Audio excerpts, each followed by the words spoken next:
muchas de las cosas que vamos a ver a partir de esto. Y una vez que termine estos 20 minutos, voy a hablarle directamente solamente a aquellos que estén interesados en estudiar en la maestría en finanzas del San Andrés, por lo tanto va a ser una presentación dual.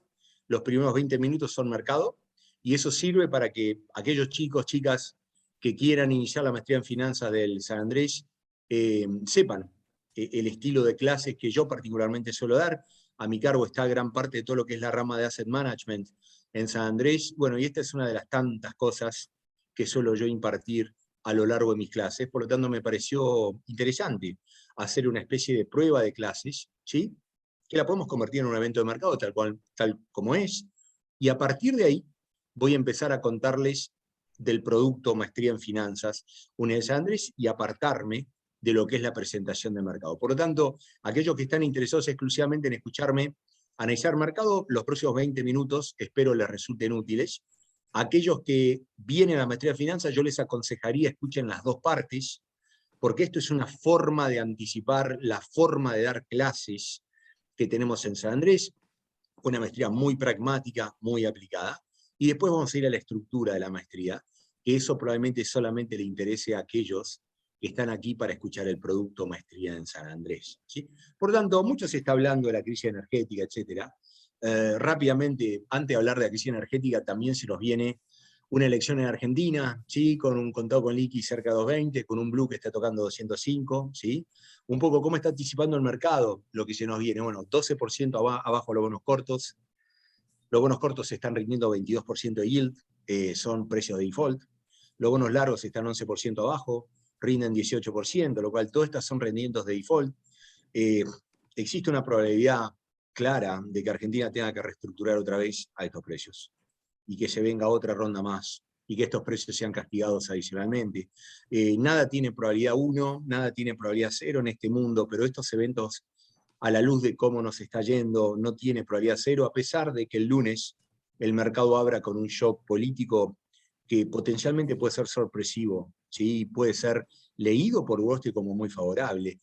Por ejemplo, cómo están entregando los ADRs desde el día anterior a las PASO, si el último viernes, bueno, 7%, esto no incluye lo de hoy, está un poquito más arriba. Galicia ahora, en toda esta semana estuvo trayendo en torno al 10% positivo, pero Banco Macro lo tenés al día de hoy 5% negativo, YPF está 14% negativo. Por lo tanto, como ven, con excepción de Banco Galicia, es como que no hay demasiada algarabía, ni demasiada celebración de lo que promete ser un show político muy favorable para el país. Pero a pesar de eso, el mundo nos está mirando diciendo tiene un montón de cosas pendientes ustedes, y no importa el shock político que tengan frente a ustedes, probablemente tengan que encarar dinámicas muy complicadas en los próximos meses, años. Por eso esto. De todas formas, va a haber fuegos artificiales probablemente a partir del lunes, y esto en cierta forma se los comento a todos esos chicos que quieren estudiar finanzas y que por ahí nunca vieron un evento con lo que promete ser el evento de mercado del lunes y los días que sigan al lunes, cuando nos empecemos a enterar primero qué personajes sobreviven a esta elección del gobierno, digo, ¿no? Va a haber cambios de gabinete seguramente, etcétera. Y a partir de esos cambios uno va a tratar de anticipar qué clase de medidas económicas se van a tomar. Yo creo que va a haber 3 escenarios básicos acá. Un escenario en donde empiezan a hacer las cosas bien, de alguna forma. Por lo tanto, en ese caso podríamos lograr un escenario de inflación muy alta hacia el 2023 para entregarle al gobierno al que sigue, pero no descontrolada. Eso yo creo que sería lo mejor que nos podría pasar. No lo veo muy probable eso. Después viene un segundo escenario en donde no hacen nada, ¿sí? Y se exacerba la crisis y nos acercamos a situaciones cercanas al 2001. Y el tercer escenario es instaurar un cepo total de la economía argentina, ¿sí? Todos maniatados, ¿sí? Para los que siguen fútbol y vieron alguna vez jugar a Bilardo como técnico, bueno, serían los 11 colgados del travesaño, ¿sí? Y aguantando hasta el 2023. Difícil en la Argentina psiquiátrica que vivimos poder aguantar en esas condiciones. Por lo tanto, son infinitas las secuencias que se pueden armar a partir de lo que ocurre el lunes. Justamente mi nota el lunes se va a llamar algo así como incertidumbre infinita, ¿sí? Y es eso lo que probablemente transitemos hasta, de alguna forma Argentina va a encontrar un rumbo, siempre lo hace. Bueno, y a partir de ahí trataremos de imaginarnos qué secuencia macroeconómica nos va a esperar de cara al 2023. Eso es Argentina, punto. hablaremos de Argentina la semana que viene. Bueno, acá estamos con el mercado global, con la crisis del petróleo.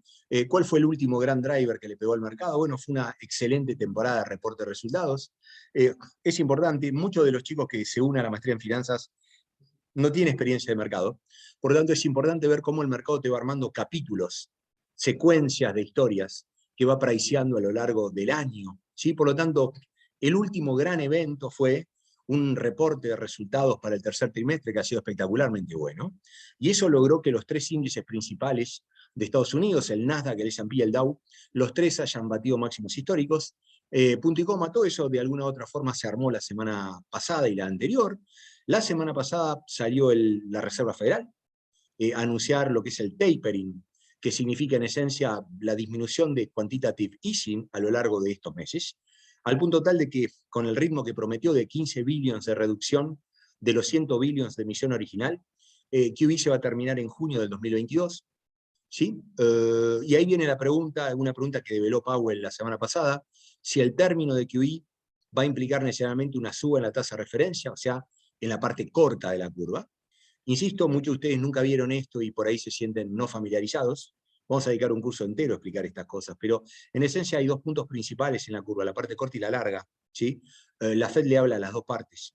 Por lo tanto, ¿qué significa la parte corta de la curva? Bueno, todos los movimientos en la tasa de referencia están principalmente direccionados a la parte corta de la curva, y lo que la Reserva Federal está tratando de decir es que nos quedemos tranquilos que va a tolerar una inflación mucho más alta que el promedio, pero no va a actuar antiinflacionariamente.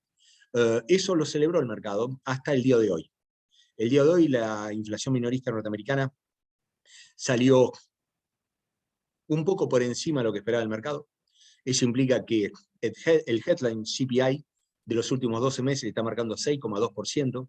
Para llegar a un número así de alto nos tenemos que retrotraer a 1990. ¿Sí? Por lo tanto, eso no le gustó al mercado. ¿Sí? ¿Cómo reacciona el mercado ante un dato de este tipo? Bueno, de hecho, este dato viene exacerbando una realidad que venimos viendo hace bastante ya, ¿sí? Que es engordamiento en la parte corta de la curva, lo cual anticipa un sendero alto de inflación, y ese sendero alto de inflación lastima el crecimiento a largo plazo. Por lo tanto, el engordamiento en la parte corta de la curva, hasta la tasa de 5, implica un enflaquecimiento en la parte larga de la curva, y al mismo tiempo una horizontalización de curva. Por lo tanto, eso es un poco el escenario que se viene planteando, yo diría, hace 2 meses, y hoy de alguna u otra forma se exacerbó con un dato de inflación por encima de lo esperado, que volvió a recalentar expectativas inflacionarias que están en máximos históricos en la parte corta de la curva, y volvió a lastimar el crecimiento a largo plazo. En el medio de todo esto, encima el día de hoy fue especialmente negativo porque hubo rumores de que Evergrande, el gigante inmobiliario chino, no había pagado un cupón de interés, lo cual lo pondría en default, pero finalmente ese evento se disipó cuando lo salieron a aclarar, ¿sí? Por tanto, en esencia, ¿en dónde arranca esta charla? Esta charla arranca en cómo terminó el viernes pasado. Lo que le falta a esta charla, obviamente, fue el dato de inflación de hoy, pues no me dio tiempo a armarlo, pero no cambia la historia. La historia es de una economía mundial que se viene recuperando como puede de lo que fue el shock del COVID, ¿sí? Por lo tanto, los rebotes económicos duelen, le está costando a la economía global lograr eso, ¿sí? Y a partir de eso tenemos un escenario en donde la Reserva Federal está tremendamente acomodativa en materia de tasa de interés, y eso te permite un escenario de tasas muy, pero muy bajas, históricamente muy bajas, que te alimentan una burbuja que es mundial. Por tanto, a nivel de mejora de todo lo que fue, básicamente, desde el inicio hasta la actualidad en esta crisis, bueno, fíjense que tuvimos una crisis que arranca en 3,5 de desempleo norteamericano, ahora está en 15,5 cuando le pega el COVID. Por lo tanto, eso ocurrió, yo diría, entre marzo y abril del año pasado, y actualmente estamos en 4,6. Por lo tanto, claramente la economía norteamericana se está recuperando y está llegando a los niveles prepandemia, lo cual es una excelente noticia. Siempre digo que apostar en contra de la economía norteamericana suele ser un grave error, y no parecería que esta crisis sea eh, eh, un hecho aislado en lo que hace a esa dinámica, ¿sí?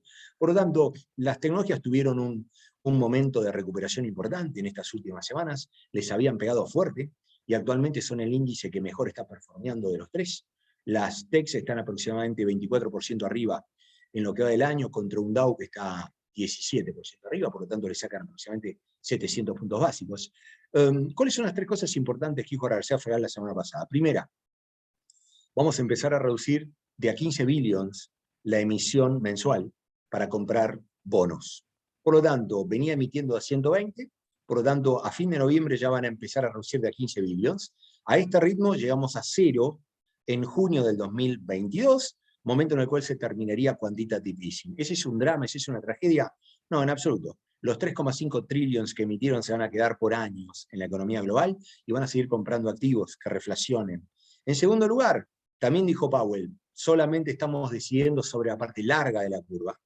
Respecto a subir tasas, cuando la Fed habla de subir tasas se refiere a su tasa de referencia, por lo tanto, respecto a subir tasas hay un largo tiempo para que subamos tasas, quédense tranquilos.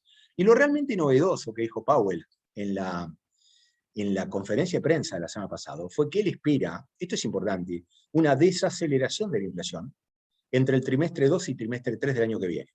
¿Eso qué quiere decir? Ya le puso una fecha a la desaceleración, algo que todavía no está ocurriendo. El mercado le va a hacer mark to market y lo va a ir a buscar contra este statement. Si sale bien, el mercado se va a tranquilizar y va a seguir subiendo. Si sale mal, el mercado va a tener una seria corrección potencial. Por tanto, básicamente, ¿qué estoy diciendo acá?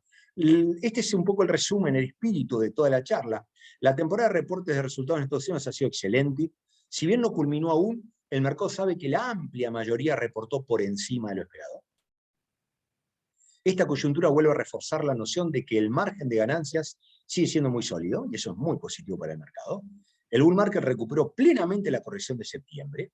Ahora bien, el evento earnings season del quarter 3 parecería ya estar todo en precios.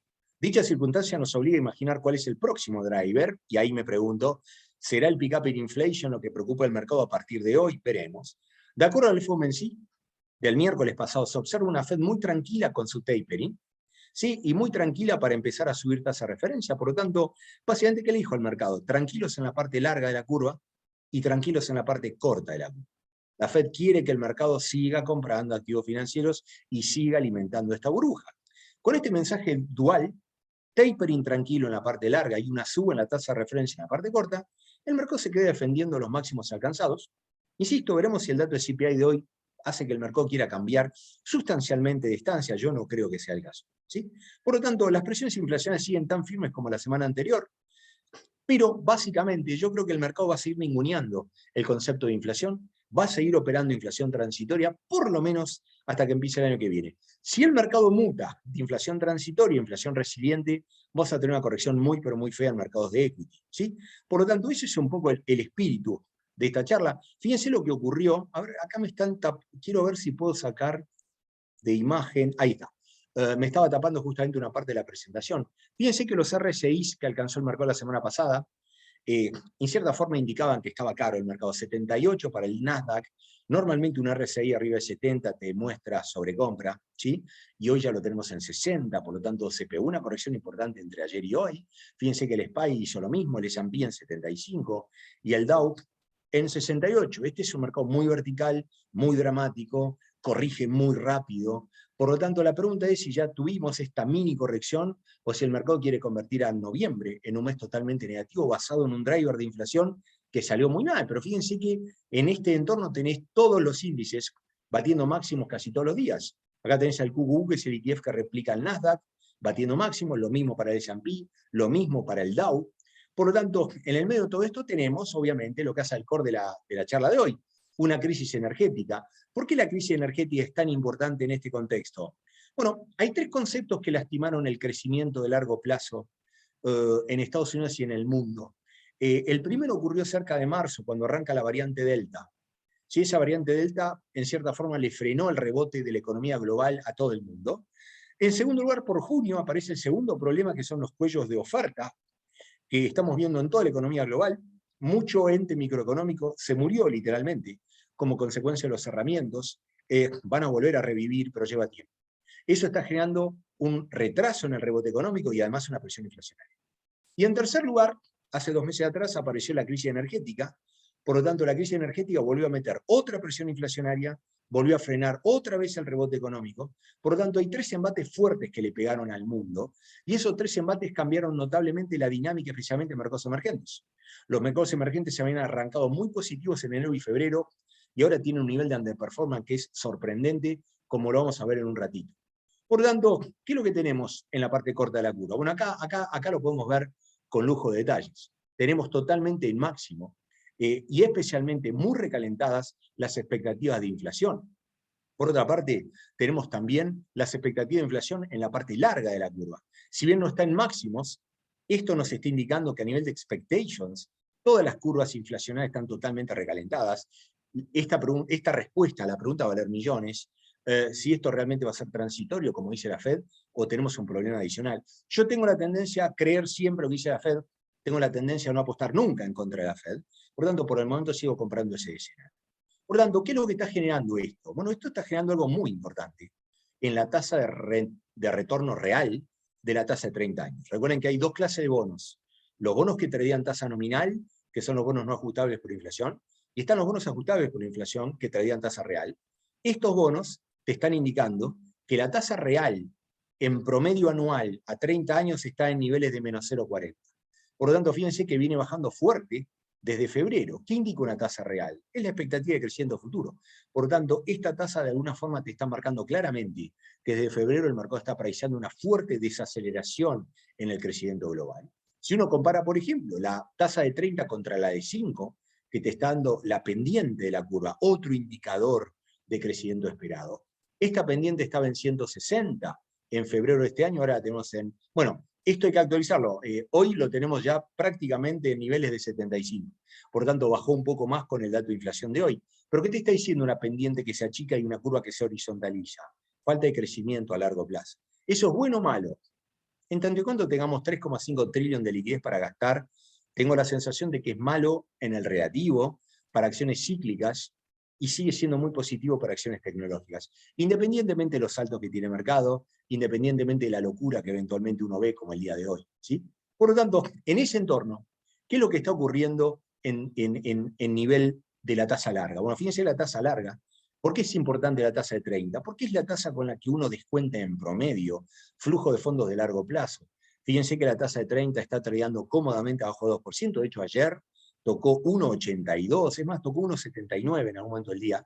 Si la memoria no me falla, eso fue mínimo de año, para hoy rebotar y llegar a traer incluso a 1,96, lo cual está hablando de un nivel de volatilidad tremendo en el mercado. Pero lo cierto es que la tasa de 30, el principal motor de evaluación mundial, está abajo de 2. Y yo no creo que tenga mucha fuerza para superar el 2. Y en tanto y en cuanto eso ocurra, termina siendo una razón bastante amigable para los mercados de equity. Por lo tanto, ¿cómo estamos a nivel de corrección? Bueno, la única corrección fuerte del mercado, acá estoy viendo los tres índices, fue en septiembre.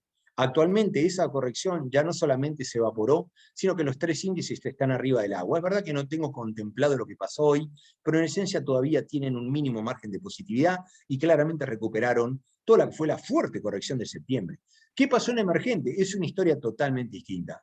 Fíjense que los emergentes no recuperaron en nada el castigo a la corrección de septiembre. Los emergentes están literalmente remando en dulce de leche en esta realidad. Por tanto, tiene una realidad mucho más difícil. Chile, Turquía, Brasil, por citar algunos, están teniendo una performance realmente muy negativa, que habla un poco de lo difícil que ha sido para las economías emergentes navegar la crisis sanitaria en relación a lo que es el G10, que tiene una ventaja sanitaria tecnológica de política fiscal, política monetaria muy superior. En sectores, el sector energético fue el que tuvo la mayor preponderancia en estas últimas semanas, y detrás vienen financials, tecnologías, etc. Por lo tanto, es bueno por momentos dimensionar en dónde estamos del 2019. Diciembre del 2019, a 2 meses del COVID. Todos los sectores del equity norteamericano están todos recuperados, con excepción de dos. El XLE, que mide energía, petróleo, Jets, que mide aerolíneas, que está menos 26. El resto reflacionó y ya está por encima y superó ampliamente la crisis. Por lo tanto, acá, por ejemplo, podemos comparar cuál fue la performance de emergentes contra el QQQ, que es el ETF que replica el Nasdaq. Fíjense que ni siquiera comparten el signo. El QQQ está estrepitosamente positivo, lo ven ahí en la línea lila, y por debajo tenemos a China, Brasil, a Chile, etc. Todos en terreno muy negativo. Fíjense Brasil, lo que ha sido la performance de Brasil, realmente estrepitosa. Por lo tanto, si uno ahora quiere decir, bueno, perfecto, ¿cómo estamos en los relativos? ¿Qué bloques quedaron retrasados en esta crisis? Bueno, fíjense que el SPY, por ejemplo, el ETF que replica el S&P, desde diciembre del 19 está 45% positivo. Inglaterra está 2 negativo. Inglaterra la viene remando muy atrás por el problema de la variante Delta. ¿Es oportunidad de Inglaterra? Quizá, a mirarlo. En segundo lugar, fíjense, por ejemplo, lo que es el year to date, en este año. El S&P está 26 arriba, Inglaterra está más 13, por tanto está 13 negativo en el relativo. ¿Abre una ventana? Quizá. Fíjense, por ejemplo, lo que tenemos con el oro. Hay mucha mística detrás del oro. El oro ha hecho una tremenda underperformance, mientras que el S&P está 45% arriba de diciembre del 19, el oro está en 18, con una performance relativa muy negativa en menos 27. Nunca me gustó el oro en esta crisis.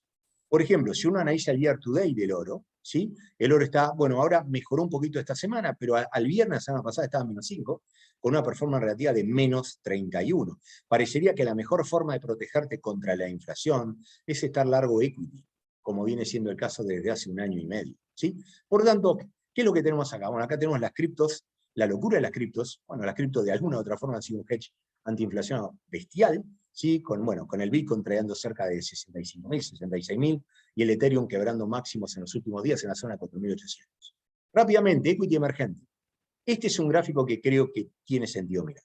Si uno compara la performance de Brasil desde el mínimo de la crisis anterior, que fue el 6 de marzo del 2009 hasta hoy, Brasil está 10% negativo, contra el Nasdaq, que está 1.400 positivo. No hay más nada que hablar. Queda claro que los emergentes destruyen valor, las tecnológicas o el equity norteamericano crean valor. ¿Sí? Es increíble haber estado 1.400 positivos en Nasdaq contra menos 10 de Brasil, como si fuera fácil tener riesgo brasileño. Claramente este gráfico te dice el riesgo en equity emergente no paga. Por ejemplo, si hacemos lo mismo con Chile, Chile está menos 16 contra 1.400 del Nasdaq, y si hacemos lo mismo, por ejemplo, con lo que es China en este caso, tenemos un 15% positivo contra un enorme retorno en el Nasdaq. Claramente los emergentes no generan valor. Por lo tanto, yendo a ese concepto, ¿cómo estamos al día de hoy? Bueno, fíjense que este gráfico es importante. Este es el year to date. Esto es la performance al día to date. Fíjense que mientras que el equity norteamericano está en torno al 25% positivo, todo el equity emergente, con excepción de Rusia, que por el shock de petróleo está positiva, está todo negativo. Esto quiere decir que ni siquiera compartieron el signo, lo cual habla de una underperformance relativa que es notable. Por ejemplo, fíjense el EM, un índice diversificado de emergentes, está menos 26% en el relativo anual. Terrible. Si en vez de estar en el S&P estás en emergente, estás menos 26. Fíjense, por ejemplo, lo que hizo China. China está menos 38 en el relativo del año. Fíjense lo que hizo Brasil, uno de los peores trades del año, 46% negativo. Fíjense lo que hizo, por ejemplo, Chile, menos 36, y decir que viene recuperando. Fíjense Turquía, menos 42. Por lo tanto, queda claro que si hay algo que le fue mal en esta crisis, fue el equity emergente. ¿Están baratos? Sí. ¿Darán alguna chance en algún momento? Quizá, pero en tanto y en cuanto no haya un pick-up fuerte del crecimiento global, y en tanto y en cuanto no haya una desaceleración de la inflación norteamericana, yo no creo que estemos ahí ni de cerca. Nada de eso va a ocurrir en breve. Por lo tanto, el mercado va a seguir con una seria presión.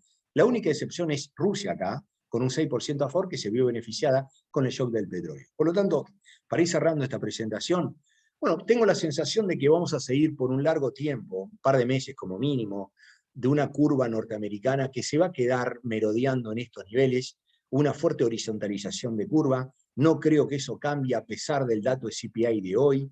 En ese entorno, en tanto y en cuanto, por ejemplo, no explote Evergrande como cisne negro, si no llega a haber ningún cisne negro, tengo la sensación de que la liquidez va a seguir predominando en el mercado y el mercado te hará algún dip, como lo estuvo haciendo ayer y hoy. Quizá le quede un poco más a este mercado de negatividad, pero en cuanto se agota la mala noticia, salen los bulls a comprar y vuelven los rebotes. Esta es una tendencia claramente de burbuja, ¿sí? Las burbujas no tienen por qué implosionar, yo creo que podemos vivir 15 años más en esta burbuja hasta que la inflación y el crecimiento la licúe. Por lo tanto, mi sensación es que el bull market tiene mucho para seguir y toda corrección da chance de volver a entrar y llevarse la diferencia. El único riesgo importante a nivel de cisne negro es que lo de Evergrande en algún momento se transforme en un evento sistémico. Ese es un riesgo que tenemos, que hay que correr. Recuerden, hoy hubo rumores de que Evergrande había defaultado, lo dejo ahí. Eso será un nivel trágico de riesgo. Después hay un nivel preocupante de riesgo, que es esta inflación que no se desacelera en Norteamérica y puede obligar a la Reserva Federal a tener que subir tasa de referencia antes de lo esperado, porque se equivocó, porque está detrás de la tortuga. Si ese fuese el caso, no sería una tragedia, ni mucho menos, generaría una corrección fuerte de mercado y punto y coma, pero creo que es importante distinguir entre el daño que te puede hacer un cisne negro contra el daño que te puede hacer un error de política monetaria. No son las mismas cosas. Y para llegar a la conclusión de que la Fed se equivoca, voy a tener que ver más de un dato de inflación que salga mal. Mi escenario base sigue siendo el de un bull market imparable, en donde toda corrección es oportunidad de compra. Así bueno, ese es un poco el resumen de la charla, ¿sí?